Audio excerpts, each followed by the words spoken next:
Welcome back to Ask Allison. Here's today's question. I've been wanting to transition my private practice from sole proprietor to group where I can have limited permit holders working under me.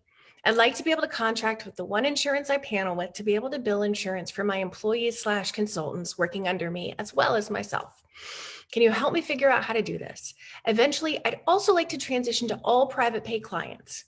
My dream. Well, first, I want to thank TherapyNotes for sponsoring Ask Allison. It is an all-inclusive, simple, affordable practice management system that has everything you need. It's got your calendar, it's got your notes, it's got your video conferencing. It'll process credit cards at a really low rate. Yeah, it's fantastic. Trustpilot has it rated as the highest EHR. And they also follow the golden thread, so you don't have to retype all the same things you typed in the last note. Certain things will propagate into this one. You can check them out for free for 2 months to see if they're a great fit for you by using the promo code ABUNDANT at checkout at therapynotes.com. All right, so first let's get on the same page. Different places call people different things. So limited permit holders, as I know them, are referred to as associate licensed, pre-licensed, and interns in some other places. These are the folks who have finished grad school and are accruing their clinical hours and their supervision hours for whatever their final licensure is. Or maybe not even final, because I know some places have many, many tiers of licenses, but more of an independent license. So now that we're on the same page, most but not all insurance companies are going to cover limited permit holders if a group is credentialed by the insurance company. So you're going to need to get a group NPI, which is also known as a type 2 NPI number. Anybody who takes insurance or has taken insurance already has a national provider identification number. That's what NPI stands for. So you don't change yours. Yours is with you literally until you die. But you create a group private practice one, and then you can start getting credentialed as a group through the insurance companies, and that will include people who are hired underneath you. Get in touch with provider relations for the panel that you're on just to ensure that if you're credentialed as a group with a group NPI, you can bill for the work of the limited permit holders. Now, you didn't ask this, but it's one of those things that we don't know. But anyone under supervision, which most limited permit holders are from what I understand, need to be an employee, not an independent contractor. And this is because you cannot regulate how a contractor does their job. And supervision is literally guiding someone through clinical care. So it's telling people how to do their job. So to be on the right side of the IRS, which we all want to do, make sure that they are employees. Now, you say your dream is to be private pay.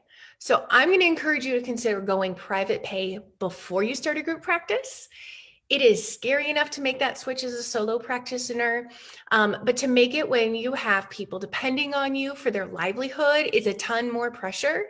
And I see it delay people a lot longer because the fear is just so much bigger.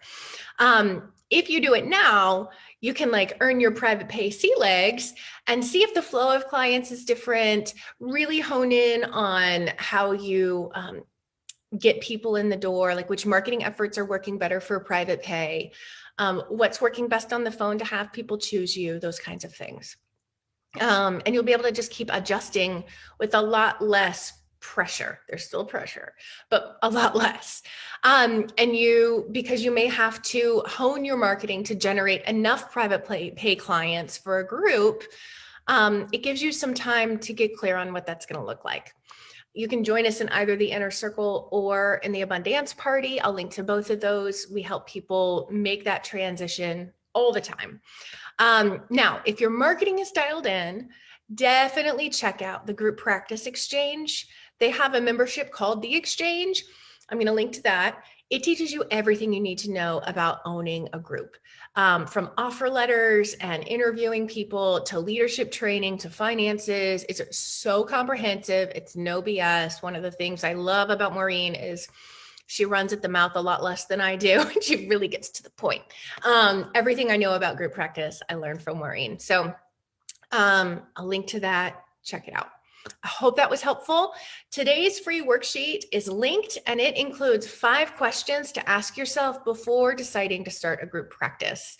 So many people think it's just kind of the natural next step. And I'm here to tell you that it is not a natural step for many of us at all. As a group practice owner who had been doing consulting for years, I really thought it was going to be much smoother and a lot less work. I don't regret it for a second. I love having a group practice, but I want you to make sure that you know what you're getting yourself into and that you're game for the things that are going to be required of you now. Yay! Okay, well, I will talk with you guys soon. Have a really great day. Take care.